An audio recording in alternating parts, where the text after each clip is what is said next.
Hello friend, स्वागत है आपका अपने चैनल आज क्लास में। आज की इस वीडियो में बिहार बोर्ड के लिए सामाजिक विज्ञान का एक मॉडल पेपर सॉल्व करेंगे। इस मॉडल पेपर में काफी महत्वपूर्ण 48 ऑब्जेक्टिव प्रश्न लिया गया है जो आपके बोर्ड परीक्षा के लिए काफी महत्वपूर्ण है। तो एक भी प्रश्न आप लोग स्किप मत कीजिएगा, वीडियो को प्लीज आप लोग शुरू से लेके अंत तक देखिएगा। और इसमें से जो भी प्रश्न आपको याद ना हो तो प्लीज आप लोग उसे नोटबुक पे लिख के जरूर याद कर लीजिएगा। और चैनल को अभी तक आप सब्सक्राइब नहीं किए हैं तो चैनल को सब्सक्राइब कर लीजिएगा। और सब्सक्राइब करने के बाद एक बेल आइकन आता है तो बेल आइकन को दबा के ऑल पे कर लीजिएगा, ताकि जब भी लाइव क्लास हो तो आपके पास नोटिफिकेशन पहुंचता रहे। तो आइए शुरू करते हैं पहले नंबर प्रश्न से। तो पहला नंबर प्रश्न है कि 1905 में बंगाल का विभाजन किसने किया था। ए ऑप्शन है लिट्टन ने, बी ऑप्शन है रिपन ने, सी ऑप्शन है कर्जन ने, डी ऑप्शन है इरविन ने। तो यहाँ पे आपको बताना है कि 1905 में बंगाल का विभाजन किसने किया था। तो कर्जन ने किया था, इसे आपको याद रखना है। यहाँ पे सी ऑप्शन बिल्कुल ही सही हो जाएगा। ये देखते हैं अगला प्रश्न दो नंबर प्रश्न है कि 10 घंटे का आंदोलन कहाँ चला। ए ऑप्शन है इंग्लैंड में, बी ऑप्शन है जर्मनी में, सी ऑप्शन है भारत में, डी ऑप्शन है जापान में। तो यहाँ पे आपको बताना है कि 10 घंटे का आंदोलन कहाँ चला। तो 10 घंटे का आंदोलन इंग्लैंड में चला, इसे आपको याद रखना है। यहाँ पे ए ऑप्शन बिल्कुल ही सही हो जाएगा। ये देखते हैं अगला प्रश्न 3 नंबर प्रश्न है सीधी लकीरों का आतीला के रूप में किसका चित्रण किया गया। ए ऑप्शन है रेमंड अनविन का, बी ऑप्शन है एवेंजर हावर्ड का, सी ऑप्शन है बैरॉन हॉसमन का, डी ऑप्शन है विलियम हर्नवी का। तो यहाँ पे आपको बताना है कि सीधी लकीरों का आतीला के रूप में किसका चित्रण किया गया है। तो बैरॉन हॉसमन का किया गया है, इसे आपको याद रखना है। यहाँ पे सी ऑप्शन बिल्कुल ही सही हो जाएगा। ये देखते हैं अगला प्रश्न 4 नंबर प्रश्न है कि पश्मीना ऊन किस जानवर के रोए से बनाया जाता है। ए ऑप्शन है भेड़ के रोए से, बी ऑप्शन है खरगोश के रोए से, सी ऑप्शन है शेर के रोए से, डी ऑप्शन है भालू के रोए से। तो यहाँ पे आपको बताना है कि पश्मीना ऊन किस जानवर के रोए से बनाया जाता है। तो भेड़ के रोए से बनाया जाता है, इसे आपको याद रखना है। यहाँ पे ए ऑप्शन बिल्कुल ही सही हो जाएगा। ये देखते हैं अगला प्रश्न 5 नंबर प्रश्न है कि कांडला पतन किस राज्य में बनाया गया है। ए ऑप्शन है पश्चिम बंगाल में, बी ऑप्शन है महाराष्ट्र में, सी ऑप्शन है गुजरात में, डी ऑप्शन है गोवा में। तो यहाँ पे आपको बताना है कि कांडला पतन किस राज्य में बनाया गया है। तो कांडला पतन गुजरात में बनाया गया है, इसे आपको याद रखना है। यहाँ पे सी ऑप्शन बिल्कुल ही सही हो जाएगा। और कांडला पतन क्या है, तो ये एक बंदरगाह है, तो ये भी साथ में आपको याद रखना है। आइए देखते हैं अगला प्रश्न 6 नंबर प्रश्न है कि बिहार में रेलवे का एकमात्र मुख्यालय कहाँ है। ए ऑप्शन है पटना में, बी ऑप्शन है हाजीपुर में, सी ऑप्शन है सोनपुर में, डी ऑप्शन है समस्तीपुर में। तो यहाँ पे आपको बताना है कि बिहार में रेलवे का एकमात्र मुख्यालय कहाँ पे है। तो हाजीपुर में है, इसे आपको याद रखना है। यहाँ पे बी ऑप्शन बिल्कुल ही सही हो जाएगा। ये देखते हैं अगला प्रश्न 7 नंबर प्रश्न है कि भारत में दल बदल कानून किस वर्ष लागू हुआ। ए ऑप्शन है 1975 में, बी ऑप्शन है 1980 में, सी ऑप्शन है 1985 में, डी ऑप्शन है 1990 में। तो यहाँ पे आपको बताना है कि भारत में दल बदल कानून किस वर्ष लागू हुआ। तो 1985 में लागू हुआ, इसे आपको याद रखना है। यहाँ पे सी ऑप्शन बिल्कुल ही सही हो जाएगा। और दल बदल कानून किस पर लागू होता है, तो ये सांसदों और विधायकों पर लागू होता है, तो ये भी साथ में आपको याद रखना है। आइए देखते हैं अगला प्रश्न 8 नंबर प्रश्न है कि विश्व में सबसे बड़ा लोकतांत्रिक देश है। ए ऑप्शन है चीन, बी ऑप्शन है अमेरिका, सी ऑप्शन है भारत, डी ऑप्शन है फ्रांस। तो यहाँ पे आपको बताना है कि विश्व में सबसे बड़ा लोकतांत्रिक देश है, तो अपना देश भारत है, इसे आपको याद रखना है। यहाँ पे सी ऑप्शन बिल्कुल ही सही हो जाएगा। ये देखते हैं अगला प्रश्न 9 नंबर प्रश्न है कि मुद्रा वह है जो मुद्रा की कार्य करती हो। मुद्रा की यह परिभाषा किसने दी है? ए ऑप्शन है मार्शल ने, बी ऑप्शन है रॉबर्टसन ने, सी ऑप्शन है हर्टले विदर्स ने, डी ऑप्शन है सेलिगमैन ने। तो यहाँ पे आपको बताना है कि मुद्रा वह है जो मुद्रा की कार्य करती हो। मुद्रा की यह परिभाषा किसने दिया था? तो हर्टले विदर्स ने दिया था। इसे आपको याद रखना है। यहाँ पे सी ऑप्शन बिल्कुल ही सही हो जाएगा। ये देखते हैं अगला प्रश्न 10 नंबर प्रश्न है कि राष्ट्रीय कृषि एवं ग्रामीण विकास बैंक की स्थापना कब हुई? ए ऑप्शन है 1952 में, बी ऑप्शन है 1962 में, सी ऑप्शन है 1972 में, डी ऑप्शन है 1982 में। तो यहाँ पे आपको बताना है कि राष्ट्रीय कृषि एवं ग्रामीण विकास बैंक की स्थापना कब हुई? तो 1982 में हुआ। इसे आपको याद रखना है। यहाँ पे डी ऑप्शन बिल्कुल ही सही हो जाएगा। ये देखते हैं अगला प्रश्न 11 नंबर प्रश्न है कि गार्डन सिटी की अवधारणा किसने विकसित की थी? ए ऑप्शन है एवेंजर हावर्ड ने, बी ऑप्शन है विलियम ने, सी ऑप्शन है नेपोलियन तृतीय ने, डी ऑप्शन है हॉसमन ने। तो यहाँ पे आपको बताना है कि गार्डन सिटी की अवधारणा किसने विकसित की थी? तो एवेंजर हावर्ड ने की थी। इसे आपको याद रखना है। यहाँ पे ए ऑप्शन बिल्कुल ही सही हो जाएगा। ये देखते हैं अगला प्रश्न 12 नंबर प्रश्न है कि गुटेनबर्ग का जन्म किस देश में हुआ था? ए ऑप्शन है अमेरिका में, बी ऑप्शन है जर्मनी में, सी ऑप्शन है जापान में, डी ऑप्शन है इंग्लैंड में। तो यहाँ पे आपको बताना है कि गुटेनबर्ग का जन्म किस देश में हुआ था? तो जर्मनी में हुआ था। इसे आपको याद रखना है। यहाँ पे बी ऑप्शन बिल्कुल ही सही हो जाएगा। और गुटेनबर्ग ने ही आधुनिक छापखाना का आविष्कार किया था। तो ये भी साथ में आपको याद रखना है। आइए देखते हैं अगला प्रश्न 13 नंबर प्रश्न है कि भारतीय राष्ट्रीय कांग्रेस के पहले अध्यक्ष कौन थे? ए ऑप्शन है ए.ओ. ह्यूम, बी ऑप्शन है W.C. बनर्जी यानी व्योमेश चंद्र बनर्जी, सी ऑप्शन है बदरुद्दीन तैयब जी, डी ऑप्शन है एनी बेसेंट। तो यहाँ पे आपको बताना है कि भारतीय राष्ट्रीय कांग्रेस के पहले अध्यक्ष कौन थे? तो W.C. बनर्जी थे। इसे आपको याद रखना है। यहाँ पे बी ऑप्शन बिल्कुल ही सही हो जाएगा। और भारतीय राष्ट्रीय कांग्रेस का स्थापना कब हुआ था? तो 1885 ईस्वी में हुआ था। और किसने किया था? तो ए.ओ. ह्यूम ने किया था। तो ये भी साथ में आपको याद रखना है। आइए देखते हैं अगला प्रश्न 14 नंबर प्रश्न है कि दास कैपिटल किसकी रचना है? ए ऑप्शन है एंजल्स की, बी ऑप्शन है दोस्तावस्की की, सी ऑप्शन है टोल्स्टॉय की, डी ऑप्शन है कार्ल मार्क्स की। तो यहाँ पे आपको बताना है कि दास कैपिटल किसकी रचना है? तो कार्ल मार्क्स की रचना है। इसे आपको याद रखना है। यहाँ पे डी ऑप्शन बिल्कुल ही सही हो जाएगा। काफी महत्वपूर्ण 48 ऑब्जेक्टिव प्रश्न है। तो एक भी प्रश्न आप लोग स्किप मत कीजिएगा। वीडियो को प्लीज आप लोग शुरू से लेके अंत तक देखिएगा। और इसमें से जो भी प्रश्न आपको याद ना हो तो प्लीज आप लोग उसे नोटबुक पे लिख के जरूर याद कर लीजिएगा। और वीडियो को लाइक नहीं किए तो प्लीज आप लोग वीडियो को लाइक भी कर लीजिएगा। ये देखते हैं अगला प्रश्न 15 नंबर प्रश्न है कि रक्त एवं लौह की नीति का अवलंबन किसने किया? ए ऑप्शन है मेजनी ने, बी ऑप्शन है हिटलर ने, सी ऑप्शन है बिस्मार्क ने, डी ऑप्शन है विलियम प्रथम ने। तो यहाँ पे आपको बताना है कि रक्त एवं लौह की नीति का अवलंबन किसने किया? तो बिस्मार्क ने किया। इसे आपको याद रखना है। यहाँ पे सी ऑप्शन बिल्कुल ही सही हो जाएगा। ये देखते हैं अगला प्रश्न 16 नंबर प्रश्न है कि गैरीवाल्डी पेशे से क्या था? ए ऑप्शन है सिपाही, बी ऑप्शन है किसान, सी ऑप्शन है जमींदार, डी ऑप्शन है नाविक। तो यहाँ पे आपको बताना है कि गैरीवाल्डी पेशे से क्या था? तो गैरीवाल्डी पेशे से नाविक था। यहाँ पे डी ऑप्शन बिल्कुल ही सही हो जाएगा। ये देखते हैं अगला प्रश्न 17 नंबर प्रश्न है कि रूस में कृषक दास प्रथा का अंत कब हुआ? ए ऑप्शन है 1861 ईस्वी में, बी ऑप्शन है 1862 ईस्वी में, सी ऑप्शन है 1863 ईस्वी में, डी ऑप्शन है 1864 ईस्वी में। तो यहाँ पे आपको बताना है कि रूस में कृषक दास प्रथा का अंत कब हुआ? तो 1861 ईस्वी में हुआ। इसे आपको याद रखना है।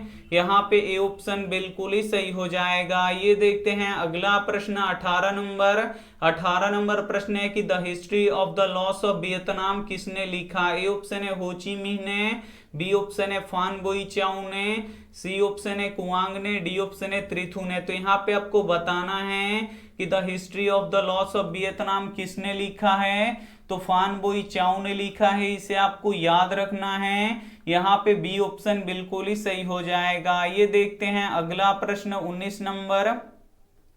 19 नंबर प्रश्न है कि पूर्ण स्वराज की मांग का प्रस्ताव कांग्रेस के किस वार्षिक अधिवेशन में पारित हुआ। ए ऑप्शन है 1929 लाहौर अधिवेशन, बी ऑप्शन है 1931 कराची अधिवेशन, सी ऑप्शन है 1933 कोलकाता अधिवेशन, डी ऑप्शन है 1937 बेलगांव अधिवेशन। तो यहाँ पे आपको बताना है कि पूर्ण स्वराज की मांग का प्रस्ताव कांग्रेस के किस वार्षिक अधिवेशन में पारित हुआ, तो 1929 लाहौर अधिवेशन में पारित हुआ, इसे आपको याद रखना है। यहाँ पे ए ऑप्शन बिल्कुल ही सही हो जाएगा। ये देखते हैं अगला प्रश्न 20 नंबर प्रश्न है AITUC का प्रथम अध्यक्ष किसे बनाया गया। ए ऑप्शन है मोतीलाल नेहरू को, बी ऑप्शन है लाला लाजपत राय को, सी ऑप्शन है महात्मा गांधी को, डी ऑप्शन है चित्तरंजन दास को। तो यहाँ पे बताना है कि AITUC का प्रथम अध्यक्ष किसे बनाया गया, तो लाला लाजपत राय को बनाया गया, इसे आपको याद रखना है।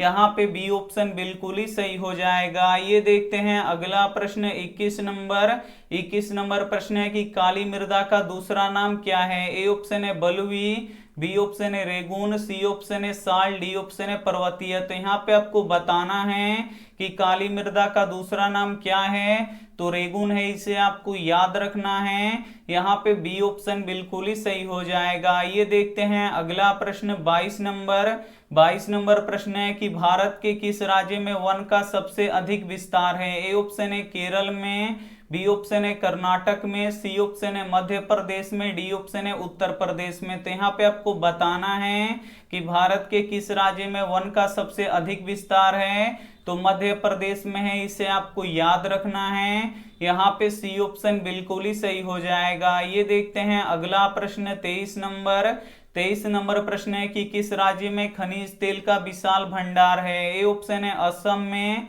बी ऑप्शन है राजस्थान में, सी ऑप्शन है बिहार में, डी ऑप्शन है तमिलनाडु में। तो यहाँ पे आपको बताना है कि किस राज्य में खनिज तेल का विशाल भंडार है, तो असम राज्य में खनिज तेल का विशाल भंडार है, इसे आपको याद रखना है। यहाँ पे ए ऑप्शन बिल्कुल ही सही हो जाएगा। ये देखते हैं अगला प्रश्न 24 नंबर प्रश्न है कि इनमें से कौन उपभोक्ता उद्योग है। ए ऑप्शन है पेट्रो रसायन, बी ऑप्शन है लौह अयस्क, सी ऑप्शन है चितरंजन लोकोमोटिव, डी ऑप्शन है चीनी उद्योग। तो इसमें से आपको बताना है कि कौन उपभोक्ता उद्योग है।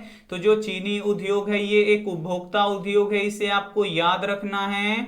यहाँ पे डी ऑप्शन बिल्कुल ही सही हो जाएगा। ये देखते हैं अगला प्रश्न 25 नंबर प्रश्न है कि नागपुर सड़क योजना के अंतर्गत सड़कों को कितने भागों में बांटा गया है। ए ऑप्शन है 4 भागों में, बी ऑप्शन है 6 भागों में, सी ऑप्शन है 2 भागों में, डी ऑप्शन है 5 भागों में। तो यहाँ पे आपको बताना है कि नागपुर सड़क योजना के अंतर्गत सड़कों को कितने भागों में बांटा गया है, तो 4 भागों में बांटा गया है, इसे आपको याद रखना है। यहाँ पे ए ऑप्शन बिल्कुल ही सही हो जाएगा। ये देखते हैं अगला प्रश्न 26 नंबर प्रश्न है कि कुशेश्वर स्थान किस जिले में स्थित है। ए ऑप्शन है वैशाली में, बी ऑप्शन है दरभंगा में, सी ऑप्शन है बेगूसराय में, डी ऑप्शन है भागलपुर में। तो यहाँ पे आपको बताना है कि कुशेश्वर स्थान किस जिले में स्थित है, तो ये दरभंगा में स्थित है, इसे आपको याद रखना है। यहाँ पे बी ऑप्शन बिल्कुल ही सही हो जाएगा। ये देखते हैं अगला प्रश्न 27 नंबर प्रश्न है कि संजय गांधी जैविक उद्यान किस नगर में स्थित है। ए ऑप्शन है राजगीर में, बी ऑप्शन है बोध गया में, सी ऑप्शन है बिहार शरीफ में, डी ऑप्शन है पटना में। तो यहाँ पे आपको बताना है कि संजय गांधी जैविक उद्यान किस नगर में स्थित है, तो ये पटना में स्थित है, इसे आपको याद रखना है। यहाँ पे डी ऑप्शन बिल्कुल ही सही हो जाएगा। ये देखते हैं अगला प्रश्न 28 नंबर प्रश्न है कि 2001 में बिहार की कुल जनसंख्या थी। ए ऑप्शन है 8 करोड़ से कम, बी ऑप्शन है 9 करोड़ से अधिक, सी ऑप्शन है 8 करोड़ से अधिक, डी ऑप्शन है इनमें से कोई नहीं। तो यहाँ पे आपको बताना है कि 2001 में बिहार की कुल जनसंख्या थी तो 8 करोड़ से अधिक थी, इसे आपको याद रखना है। यहाँ पे सी ऑप्शन बिल्कुल ही सही हो जाएगा। आइए देखते हैं अगला प्रश्न 29 नंबर प्रश्न है कि उच्चवाच प्रदर्शन करने के लिए हेस्यूर विधि का विकास किसने किया था। ए ऑप्शन है गुटेनबर्ग ने, बी ऑप्शन है लेहमान ने, सी ऑप्शन है गीगर ने, डी ऑप्शन है रिटर ने। तो यहाँ पे आपको बताना है कि उच्चवाच प्रदर्शन के लिए हेस्यूर विधि का विकास किसने किया था। तो लेहमान ने किया था, इसे आपको याद रखना है, काफी महत्वपूर्ण प्रश्न है। यहाँ पे बी ऑप्शन बिल्कुल ही सही हो जाएगा। आइए देखते हैं अगला प्रश्न 30 नंबर प्रश्न है कि निम्न में से कौन सा उद्योग चूना पत्थर को कच्चे माल के रूप में प्रयोग करता है। ए ऑप्शन है एल्यूमिनियम उद्योग, बी ऑप्शन है चीनी उद्योग, सी ऑप्शन है सीमेंट उद्योग, डी ऑप्शन है पटसन उद्योग। तो यहाँ पे आपको बताना है कि निम्न में से कौन सा उद्योग चूने पत्थर को कच्चे माल के रूप में प्रयोग करता है। तो सीमेंट उद्योग करता है, इसे आपको याद रखना है। यहाँ पे सी ऑप्शन बिल्कुल ही सही हो जाएगा। ये देखते हैं अगला प्रश्न 31 नंबर प्रश्न है, भारत में औरतों के लिए आरक्षण की व्यवस्था किस संस्था में है। ए ऑप्शन है लोकसभा में, बी ऑप्शन है विधानसभा में, सी ऑप्शन है मंत्रिमंडल में, डी ऑप्शन है पंचायती राज व्यवस्था में। तो यहाँ पे आपको बताना है कि भारत में औरतों के लिए आरक्षण की व्यवस्था किस संस्था में है। तो पंचायती राज व्यवस्था में है, इसे आपको याद रखना है। यहाँ पे डी ऑप्शन बिल्कुल ही सही हो जाएगा। ये देखते हैं अगला प्रश्न 32 नंबर प्रश्न है कि लोकसभा में निर्वाचन हेतु कुल सीटों की संख्या है। ए ऑप्शन है 542, बी ऑप्शन है 544, सी ऑप्शन है 543, डी ऑप्शन है 545। तो यहाँ पे आपको बताना है कि लोकसभा में निर्वाचन हेतु कुल सीटों की संख्या है तो 543 है, इसे आपको याद रखना है। यहाँ पे सी ऑप्शन बिल्कुल ही सही हो जाएगा। ये देखते हैं अगला प्रश्न 33 नंबर प्रश्न है कि निम्नलिखित में से कौन भारतीय किसान यूनियन के नेता थे। ए ऑप्शन है मोरारजी देसाई, बी ऑप्शन है जयप्रकाश नारायण, सी ऑप्शन है महेंद्र सिंह टिकैत, डी ऑप्शन है चौधरी चरण सिंह। तो यहाँ पे आपको बताना है कि निम्नलिखित में से कौन भारतीय किसान यूनियन के नेता थे। तो महेंद्र सिंह टिकैत थे, इसे आपको याद रखना है। यहाँ पे सी ऑप्शन बिल्कुल ही सही हो जाएगा। ये देखते हैं अगला प्रश्न 34 नंबर प्रश्न है कि राजनीतिक दलों की नींव सर्वप्रथम किस देश में पड़ी। ए ऑप्शन है ब्रिटेन में, बी ऑप्शन है भारत में, सी ऑप्शन है फ्रांस में, डी ऑप्शन है यूएसए में। तो यहाँ पे आपको बताना है कि राजनीतिक दलों की नींव सर्वप्रथम किस देश में पड़ी। तो ब्रिटेन में पड़ा, इसे आपको याद रखना है। यहाँ पे ए ऑप्शन बिल्कुल ही सही हो जाएगा। ये देखते हैं अगला प्रश्न 35 नंबर प्रश्न है कि किसके फैसलों में व्यक्तिगत पूर्वाग्रहों की अधिकता रहती है। ए ऑप्शन है लोकतांत्रिक में, बी ऑप्शन है राजशाही में, सी ऑप्शन है गैर लोकतांत्रिक में, डी ऑप्शन है तानाशाही में। तो यहाँ पे आपको बताना है कि किसके फैसलों में व्यक्तिगत पूर्वाग्रहों की अधिकता रहती है। तो गैर लोकतांत्रिक में रहती है, इसे आपको याद रखना है। यहाँ पे सी ऑप्शन बिल्कुल ही सही हो जाएगा। ये देखते हैं अगला प्रश्न 36 नंबर प्रश्न है कि भारत में सर्वोच्च न्यायालय के मुख्य न्यायाधीश की नियुक्ति कौन करता है। ए ऑप्शन है प्रधानमंत्री, बी ऑप्शन है राष्ट्रपति, सी ऑप्शन है सांसद, डी ऑप्शन है उपराष्ट्रपति। तो यहाँ पे आपको बताना है कि भारत में सर्वोच्च न्यायालय के मुख्य न्यायाधीश की नियुक्ति कौन करता है। तो राष्ट्रपति करते हैं, इसे आपको याद रखना है।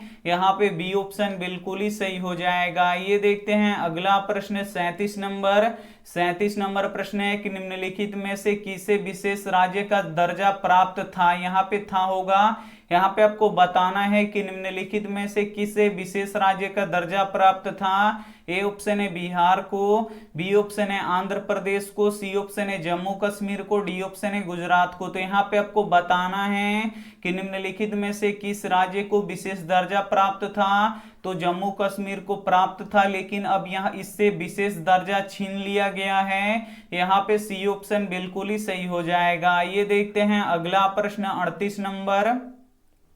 38 नंबर प्रश्न है कि सूचना के अधिकार आंदोलन की शुरुआत कहां से हुई। ए ऑप्शन है राजस्थान से, बी ऑप्शन है दिल्ली से, सी ऑप्शन है तमिलनाडु से, डी ऑप्शन है बिहार से। तो यहाँ पे आपको बताना है कि सूचना के अधिकार आंदोलन की शुरुआत कहां से हुई। तो राजस्थान से हुआ, इसे आपको याद रखना है। यहाँ पे ए ऑप्शन बिल्कुल ही सही हो जाएगा। ये देखते हैं अगला प्रश्न 39 नंबर प्रश्न है कि बिहार के किस जिले की प्रति व्यक्ति आय सर्वाधिक है। ए ऑप्शन है पटना का, बी ऑप्शन है गया का, सी ऑप्शन है शिवहर का, डी ऑप्शन है नालंदा का। तो यहाँ पे आपको बताना है कि बिहार के किस जिले की प्रति व्यक्ति आय सर्वाधिक है। तो पटना का प्रति व्यक्ति आय सबसे अधिक है, इसे आपको याद रखना है। यहाँ पे ए ऑप्शन बिल्कुल ही सही हो जाएगा। और शिवहर का सबसे कम है, तो ये भी साथ में आपको याद रखना है। आइए देखते हैं अगला प्रश्न 40 नंबर प्रश्न है कि वैश्वीकरण के मुख्य कितने अंग हैं। ए ऑप्शन है 1, बी ऑप्शन है 2, सी ऑप्शन है 3, डी ऑप्शन है 4। तो यहाँ पे आपको बताना है कि वैश्वीकरण के मुख्य कितने अंग हैं। तो 4 अंग है, इसे आपको याद रखना है। यहाँ पे डी ऑप्शन बिल्कुल ही सही हो जाएगा। ये देखते हैं अगला प्रश्न 41 नंबर प्रश्न है कि स्वर्ण आभूषणों की परिशुद्धता को सुनिश्चित करने के लिए किस मान्यता प्राप्त चीज का होना आवश्यक है। ए ऑप्शन है ISI मार्क का, बी ऑप्शन है होल मार्क का, सी ऑप्शन है एग मार्क का, डी ऑप्शन है इनमें से कोई नहीं। तो यहाँ पे आपको बताना है कि स्वर्ण आभूषणों की परिशुद्धता को सुनिश्चित करने के लिए किस मान्यता प्राप्त चिन्ह का होना जरूरी है। तो हॉलमार्क का चिन्ह जरूरी है। यहाँ पे बी ऑप्शन बिल्कुल ही सही हो जाएगा। ये देखते हैं अगला प्रश्न 42 नंबर प्रश्न है कि फूट डालो और राज करो की नीति किसने अपनाई। ए ऑप्शन है अंग्रेजों ने, बी ऑप्शन है व्यवसाय प्रधानों ने, सी ऑप्शन है उद्योग प्रधानों ने, डी ऑप्शन है उपयुक्त तीनों ने। तो यहाँ पे आपको बताना है कि फूट डालो और राज करो की नीति किसने अपनाई। तो अंग्रेजों ने अपनाई, इसे आपको याद रखना है। यहाँ पे ए ऑप्शन बिल्कुल ही सही हो जाएगा। ये देखते हैं अगला प्रश्न 43 नंबर प्रश्न है कि योजना आयोग के अध्यक्ष होते हैं। ए ऑप्शन है मुख्यमंत्री, बी ऑप्शन है गृह मंत्री, सी ऑप्शन है वित्त मंत्री, डी ऑप्शन है प्रधानमंत्री। तो यहाँ पे आपको बताना है कि योजना आयोग के अध्यक्ष होते हैं। तो योजना आयोग के अध्यक्ष कौन होते हैं। तो प्रधानमंत्री होते हैं। यहाँ पे डी ऑप्शन बिल्कुल ही सही हो जाएगा। ये देखते हैं अगला प्रश्न 44 नंबर प्रश्न है कि साख का क्या अर्थ है। ए ऑप्शन है विश्वास करना, बी ऑप्शन है ऋण लौटाने की क्षमता, सी ऑप्शन है ए और बी दोनों, डी ऑप्शन है इनमें से कोई नहीं। तो यहाँ पे आपको बताना है कि साख का क्या अर्थ है। तो विश्वास करना और ऋण लौटाने की क्षमता दोनों हैं। तो यहाँ पे ए और बी दोनों होगा। यहाँ पे सी ऑप्शन बिल्कुल ही सही हो जाएगा। ये देखते हैं अगला प्रश्न 45 नंबर प्रश्न है कि बांग्लादेश के नोबेल पुरस्कार से सम्मानित व्यक्ति हैं। ए ऑप्शन है professor Iqbal Yunus, B option है professor Mohammad Yunus, C option है मोहम्मद रहीम यूनुस, डी ऑप्शन है मोहम्मद शफीक यूनुस। तो यहाँ पे आपको बताना है कि बांग्लादेश के नोबेल पुरस्कार से सम्मानित व्यक्ति हैं। तो प्रोफेसर मोहम्मद यूनुस हैं। यहाँ पे बी ऑप्शन बिल्कुल ही सही हो जाएगा। ये देखते हैं अगला प्रश्न 46 नंबर प्रश्न है कि भारत में सेवा क्षेत्र को सामान्यतः कितने भागों में बांटा जा सकता है। ए ऑप्शन है 2 भागों में, बी ऑप्शन है 4 भागों में, सी ऑप्शन है 6 भागों में, डी ऑप्शन है 8 भागों में। तो यहाँ पे आपको बताना है कि भारत में सेवा क्षेत्र को सामान्यतः कितने भागों में बांटा जा सकता है। तो 2 भागों में बांटा जा सकता है। यहाँ पे ए ऑप्शन बिल्कुल ही सही हो जाएगा। ये देखते हैं अगला प्रश्न 47 नंबर प्रश्न है कि WTO का विस्तृत रूप है। यहाँ पे आपको बताना है कि WTO का विस्तृत रूप क्या है। तो वर्ल्ड ट्रेड ऑर्गेनाइजेशन है, इसे आपको याद रखना है। यहाँ पे बी ऑप्शन बिल्कुल ही सही हो जाएगा। और वर्ल्ड ट्रेड ऑर्गेनाइजेशन का स्थापना कब हुआ था। तो 1995 ईस्वी में हुआ था। तो ये भी साथ में आपको याद रखना है। ये देखते हैं अंतिम प्रश्न 48 नंबर प्रश्न है कि सूखा किस प्रकार की आपदा है। ए ऑप्शन है प्राकृतिक आपदा, बी ऑप्शन है मानवीय आपदा, सी ऑप्शन है सामान्य आपदा, डी ऑप्शन है इनमें से कोई नहीं। तो यहाँ पे आपको बताना है कि सूखा किस प्रकार की आपदा है। तो ये प्राकृतिक आपदा है, यहाँ पे ए ऑप्शन बिल्कुल ही सही हो जाएगा। काफी महत्वपूर्ण 48 ऑब्जेक्टिव प्रश्न हम आपको बता चुके हैं और ये जो 48 ऑब्जेक्टिव प्रश्न है ये आपके बोर्ड परीक्षा के लिए काफी महत्वपूर्ण है। अगर अभी तक आप हमारे ग्रुप में नहीं जुड़े हैं तो हम यहाँ पे नंबर लिख देते हैं, आप लोग ग्रुप में जुड़ जाइए। और कल से यहाँ पे देखिए 8 बजे से लेके और 3 बजे, यहाँ पे कल 8 बजे सुबह से लेके और शाम में 3 बजे तक यहाँ पे टेस्ट चलेगा। ऑनलाइन आप लोग टेस्ट इसके बीच में दे सकते हैं। तो अभी तक आप लोग ग्रुप में नहीं जुड़े हैं तो ग्रुप में जुड़ जाइए, क्योंकि कल से यहाँ पे ऑनलाइन टेस्ट शुरू होने वाला है। हम यहाँ पे नंबर लिख देते हैं 87 89 30, यहाँ पे देखिए यहाँ पे लिख देते हैं 87 89 30 73 04, ये नंबर है। इस पे आपको सिर्फ बोल देना है कि सर हमें ग्रुप में जोड़ दीजिए, हम आपको ग्रुप में जोड़ देंगे 10 बजे रात तक। आप लोग टेंशन मत लीजिएगा। वीडियो को लाइक नहीं किए तो लाइक कीजिएगा, अपने दोस्तों के पास इस वीडियो को जरूर शेयर कीजिएगा और चैनल को अभी तक आप सब्सक्राइब नहीं किए तो चैनल को सब्सक्राइब करके साथ में बेल आइकन को ऑल पे दबा लीजिएगा, ताकि जब भी लाइव क्लास हो तो आपके पास नोटिफिकेशन पहुंचता रहे। थैंक यू फॉर वॉचिंग, मिलते हैं अगले वीडियो में। तब तक अपना ध्यान रखिए, मन लगा के पढ़ाई कीजिए। Take care and bye.